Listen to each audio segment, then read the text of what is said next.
Sveiki visi. Tai mes su Jūrate norėtume aptarti 2025 metus. Na ir tradiciškai nuo ko mes pradedam? Nuo avino. Tai prašau, pradėk. Avinas pirmas zodiako ženklas ir savo intensyvius metus pradės su ryšiais, su komunikacija, su bendravimu, daugiau tokias netolimas keliones čia po vietą. O antroji metų pusė daugiau bus tokia į šeimą orientuota, į namus, gal kas nori pirkti nekilnojamą turtą, remontuoti namus, tai va, tai toksai daugiau orientacija į šeimos kūrimą. Toliau mes turime kitą ženklą, labai materialų, tai vat, kaip jautukams seksis, ar jie bus favoritai ir toliau? Jautukų bus šiemet geri metai, jiems bus pirmoji metų pusė aktyvuota finansinė, jau meluoju. Ne, nemeluoju. Finansai aktyvuosis ir bus didelės galimybės gauti daug gerų pinigų ir uždirbti, žodžiu, ateis visos galimybės, galėsite save realizuoti, atskleisti savo talentus. Tai va. O antroji metų pusė kalba vėlgi apie ryšius, kontaktus, komunikaciją ir netolimas keliones. Tai jaučiam šitie metai bus labai sėkmingi, to labiau, kad nuo kovo mėnesio tai bus kiniečių metai. Taip, ir tada jau įsijungs Venera, o Venera ir valdo jautukus. Tai va. Taip, mes labai laukiam Veneros. Venera moteriška energija. Taip, mes norim kuo daugiau įnešti ir pačios moteriškas energijos. Tai va, keliaujam prie dvynių.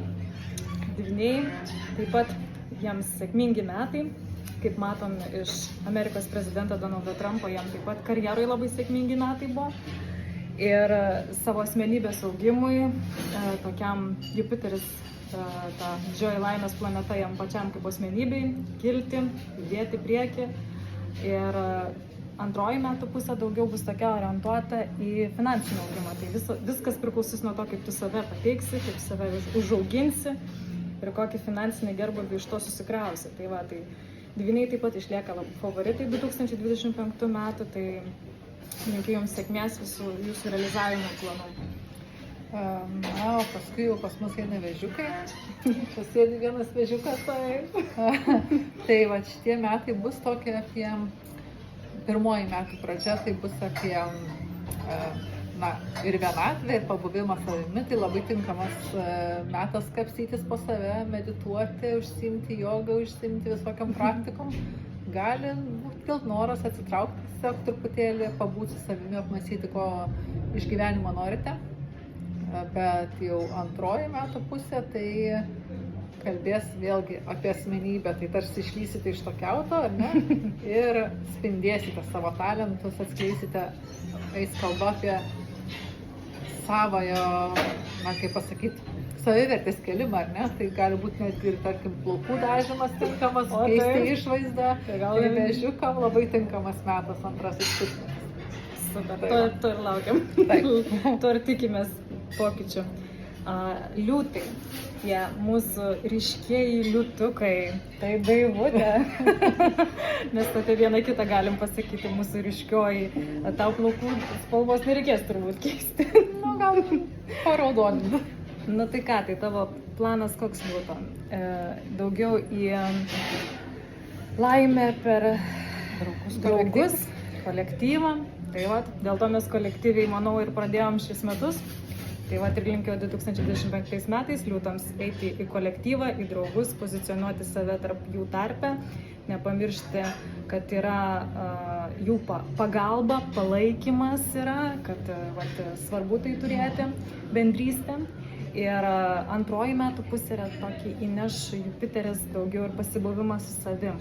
Tai va, tai išmokyt laikyti tą balansą tarp draugų ir pasibuvimą savim, tą tokį vidinį šilumą, šviesą. Žodžiu, tie ryškus liūto metai dar vis ateis, dar vis laukiam. Tai va, tai būkit, švieskit. A few moments later. Ir mergelės, ar ne? Mergelės mūsų. Mergelėm kas yra visą laiką svarbiausia? Darbas. Tai va, šiemet galėsite dirbti išsijuose, yra didelis karjeros galimybės, save realizuoti, tai labai tinkamas pirmasis metų pusmetis, kuomet norėsis dar daugiau stengtis dėl karjeros, kilti karjeros laipteliais, tai Jupiteris tikrai paplos per petį, čia tinkamas metas. Na, o antroji metų pusė, tai vėlgi kalba apie kolektyvinę energiją, ne, apie svajonės, planus, tai vat drąsiai svajokite, drąsiai siekite savo tikslų, ir kokį draugai parankę ir pirmyn, ar ne?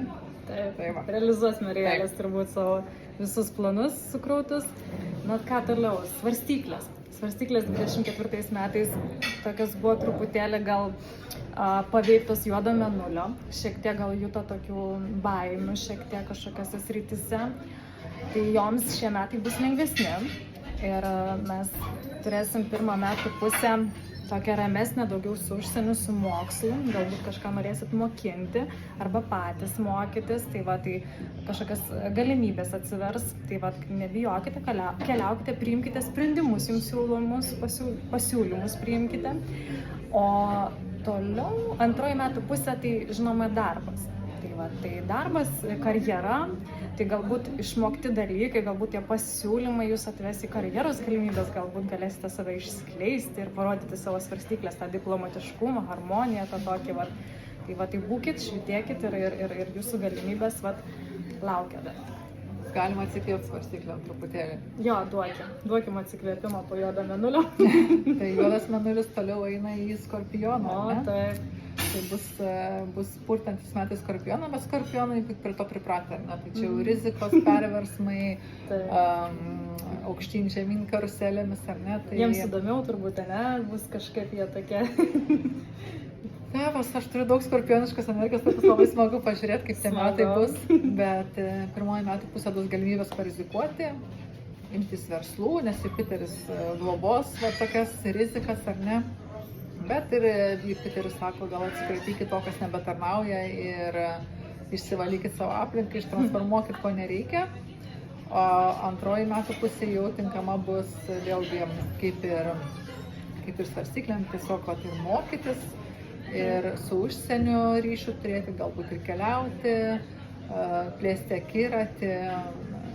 Kas nors, jeigu sugalvosit vykti į piligriminę dvasinę kelionę, tai irgi tinkamas laikas, ar ne? Tai na, Skorpionui tinka va, tiesiog, jeigu ir jaučiasi kažkoks užstrigimas, kad tiesiog pakeisti gyvenamą vietą, nors trumpam, nežinau, pabėgti į kitą šalį, savaitgalį pailsėti. Tai va, tai toks bus Skorpiono pusmetis. Tai 25 metai gali ir papurtyti, bet tos transformacijos tik į gerą. Tai to ir linkim Skorpionam. O toliau Šauliai mūsų optimistiškiausi, vieni iš optimistiškiausių zodiako ženklų. Jiems nieks nebaisu, jokie papurtimai atrodo, jie visada randa išeiti ir visą laiką taip. 3, 2, 1, antras dugnas. Mūsų optimistiškiausi Šauliai.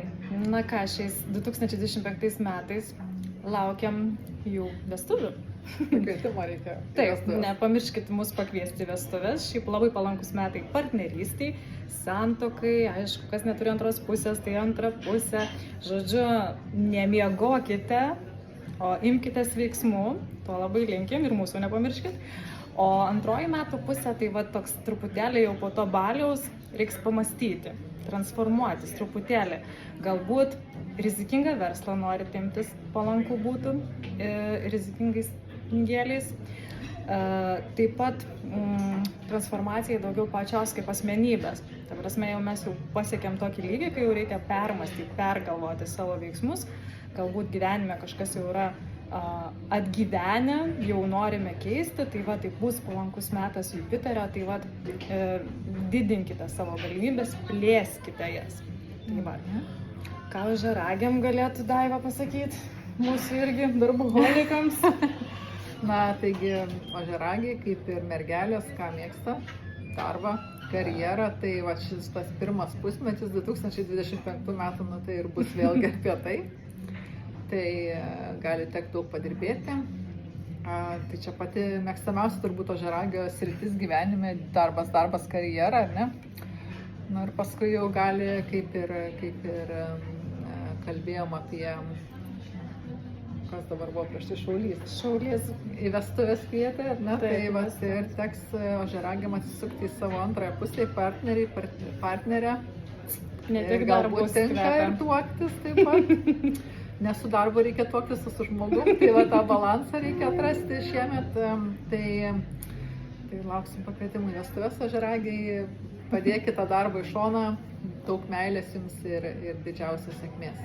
Tai va. Dabar Tai va, vandenį, super. ar ne? Vandeniai, tai ką jie šiais metais vandeniams, šiaip apskritai į vandenius keliavo Plutonas, tai labai tokia galingi metai vandeniui, ten tokia planeta, kuri keliaus ne vienerius metus, apie 20 metų, tai va tai tikrai kas turi vandenius, tai jie kažką turėtų pajausti. Tai čia gal ne iškart, bet laikui bėgant. Bet kalbant apie 2025 metus, tai jų pirmasis pusmetis toksai bus daugiau į kūrybą, į vaikus linkęs, galbūt į meilę, taip pat vandenį irgi. Matoma, kokie įtrykė. Jo, gal jie irgi išeikit iš to savo darbinio, to tokia struktūrinės veiklos, galbūt biški daugiau pafantazuokit, pasvajokit, pakurkite, gal turite kažkokių planų, tai va, tai toksai va, kūrybingas laikas pirmasis pusmetis. O antrasis pusmetis, mano vandeniam patinka, tai tas darbas. Aišku, darbą lyginkit su sveikata, palaikykit harmoniją, bet, aišku, paplušėti reikės. Tai, ta meilė, žinot, pasibaigia, reikia vis tiek grįžti į realybę, eiti dirbti. Taip. Tai va. Ir mes turim žuvytės, ar ne? Paskutinį ženklą. Laukiančios, romantiškos, mylinčios. Tai galės pirmąjį pusmetį skirti namams, savo šeimai, jiems dar daugiau meilės duoti tėvams, artimiausiams, ar ne. Ir, gali kilti noras kokį remontą padaryti, kažką pakrapštyti namuose, patvarkyti.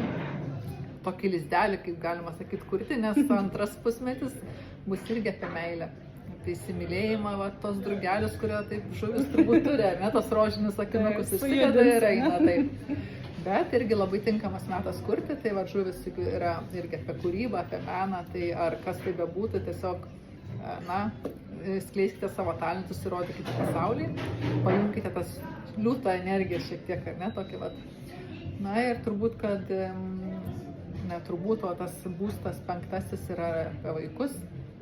Tai Susimąstykit, žuvytės. gal ir vaikutį kokį pagaminsit, pakursit. Tai tokie tie žuvims 25 metai. Tai mes labai džiaugiamės, kad galim pasidalinti visais zodiakais, kaip jiems seksis 2025 metais, siūsti tą moterišką energiją, kur Venera tikrai atneš visiems tokią šviesos, to grožio. Ir kaip žinia, kaip gyvatės metai, tai ką jie mums gal dar galim papasakoti apie kiniečius, ką jie mums kinų gyvatės metai. Nežinai? Aš tai žinau, grožis išmintis nugalės.